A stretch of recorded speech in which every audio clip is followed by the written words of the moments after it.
नमस्कार, मैं रचना शर्मा चढ़दी कला टाइम टीवी देख रहे सभी दर्शकों का स्वागत करती हूं। आप देख रहे हैं टॉप 10 न्यूज।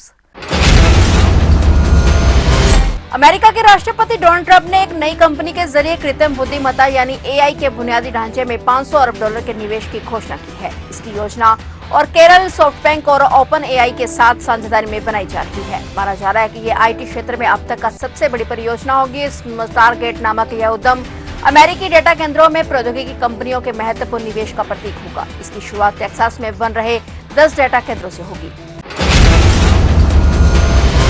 दिल्ली विधानसभा चुनाव के लिए आम आदमी पार्टी के प्रमुख अरविंद केजरीवाल ने अपनी पार्टी के मध्यम वर्ग घोषणा पत्र का ऐलान किया है। इस घोषणा पत्र में उन्होंने दिल्ली के मध्यम वर्ग के लिए 7 अहम मांगे केंद्र सरकार से की हैं और ये मुख्य मांगे कर मुक्त स्वास्थ्य बीमा, वरिष्ठ नागरिकों के लिए मुफ्त इलाज, शिक्षा के अधिकार में सुधार, रोजगार और नौकरी सुरक्षा, न्याय संगत कर नीति, मूलभूत सुविधाओं का सुधार, आवास योजनाओं में सहायता है। केजरीवाल का कहना है कि यह घोषणा पत्र मध्यम वर्ग की समस्याओं को प्राथमिकता देने के लिए तैयार किया गया है ताकि उन्हें बेहतर जीवन और सुविधाएं मिल सके।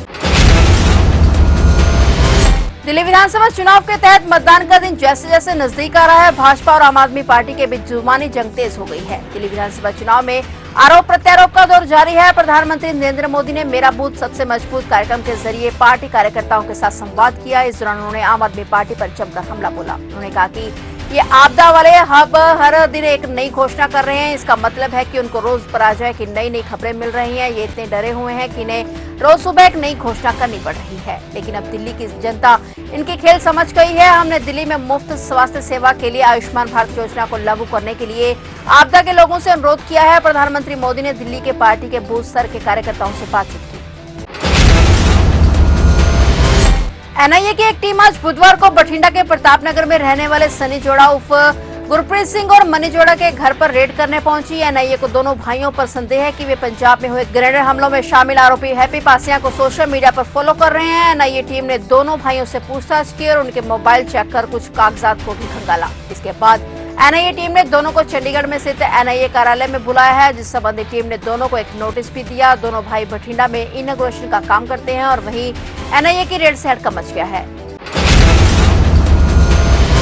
उत्तर प्रदेश के मुख्यमंत्री योगी आदित्यनाथ ने प्रयागराज में महाकुंभ 2025 में एक विशेष कैबिनेट बैठक की अध्यक्षता की। प्रयागराज महाकुंभ 2025 में अब तक 9 करोड़ 24 लाख से अधिक श्रद्धालु प्रयागराज में त्रिवेणी संगम पर पवित्र डुबकी लगा चुके हैं। यूपी के सीएम योगी आदित्यनाथ ने कहा कि गंगा एक्सप्रेसवे को चित्रकूट से जोड़ने के लिए बुंदेलखंड एक्सप्रेसवे को गंगा एक्सप्रेसवे से जोड़ा जाएगा और योगी कैबिनेट की बैठक में प्रयागराज के कई अन्य अहम प्रस्तावों को मंजूरी मिली है। सीएम योगी आदित्यनाथ ने कहा कि प्रयागराज और आसपास के क्षेत्रों के लिए एक सतत विकास बनाने के लिए हम एक विकास क्षेत्र विकसित करेंगे। वाराणसी, प्रयागराज समेत 7 जिलों के धार्मिक क्षेत्र की मंजूरी मिली है। प्रयागराज, वाराणसी और आगरा में मल्टी सुपर स्पेशलिटी अस्पताल और मुरादाबाद में 10,000 करोड़ का निवेश का प्रस्ताव पास हुआ है।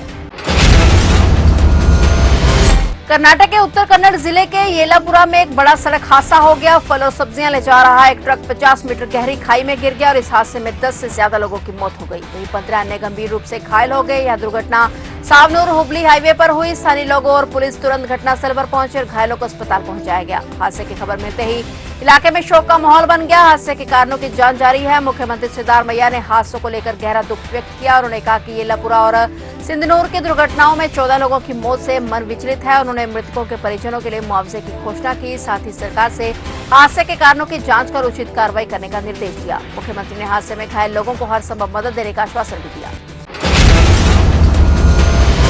बीजापुर जिले में सुरक्षा बलों ने नक्सलियों की बड़ी साजिश को नाकाम किया है, जहां सर्चिंग के दौरान जवानों ने 5-5 किलोग्राम के 8 आईईडी बरामद किए हैं। नक्सलियों ने मुतवेड़ी से पीडिया जाने वाले मार्ग पर पुलिस पार्टी को नुकसान पहुंचाने की नीयत से आईईडी प्रेशर स्विच सिस्टम लगाए हुए थे, जो कि गंगालूर थाना क्षेत्र के अंतर्गत लगाए गए थे। और उल्लेखनीय है कि गरियाबंद जिले में सुरक्षा बलों ने 14 नक्सलियों को मार गिराया है और जवानों का सर्च ऑपरेशन लगातार जारी है। किसान नेता जगजीत सिंह डल्लेवाल का आमरण अनशन आज खनौरी बॉर्डर पर गुरुवार को 59वें दिन भी जारी रहा। अनशन पर रहने के चलते डल्लेवाल के शरीर में बीमारियों से लड़ने की क्षमता बेहद कम हो गई है। डल्लेवाल ने कहा कि उनका आमरण अनशन आगे भी जारी रहेगा। आमरण अनशन से ही केंद्र पर दबाव पड़ा है और वह बातचीत के लिए आगे आए हैं। अगर अनशन समाप्त कर दिया तो केंद्र पर दबाव कमजोर पड़ेगा और सरकार बात नहीं करेगी। डल्लेवाल ने कहा कि किसानों के हितों की रक्षा के लिए अनशन जारी रखेंगे।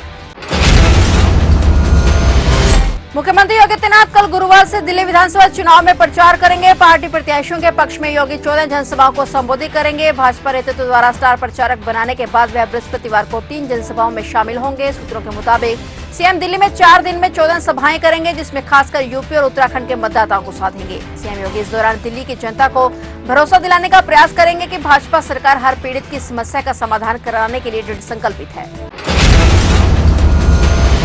कल सिविल सचिवालय चंडीगढ़ की चौथी मंजिल स्थित मुख्य सभाकक्ष में हरियाणा कैबिनेट की अहम बैठक होगी। बैठक की अध्यक्षता सीएम नैब सिंह सैनी करेंगे। बैठक सुबह 11 बजे शुरू होगी। बैठक में हरियाणा विधानसभा के बजट सत्र की तिथि तय की जाएगी। वहीं मीटिंग में लाडो लक्ष्मी योजना को भी हरी झंडी मिल सकती है। इसके तहत प्रदेश की महिलाओं को हर महीने 2100 रुपए दिए जाएंगे। इसके अलावा पिछले दिनों ओलावृष्टि से फसलों के नुकसान के मुआवजे की भी घोषणा सरकार कर सकती है। साथ ही 34 स्थानीय निकायों के चुनावों पर सरकार के स्तर पर निर्णय लिया जा सकता है। फिलहाल टॉप 10 न्यूज में इतना ही, और नए समाचारों के साथ फिर से हाजिर होंगे। तब तक के लिए देखते रहिए चढ़ती कला टाइम टीवी, और अब मुझे दीजिए इजाजत। धन्यवाद।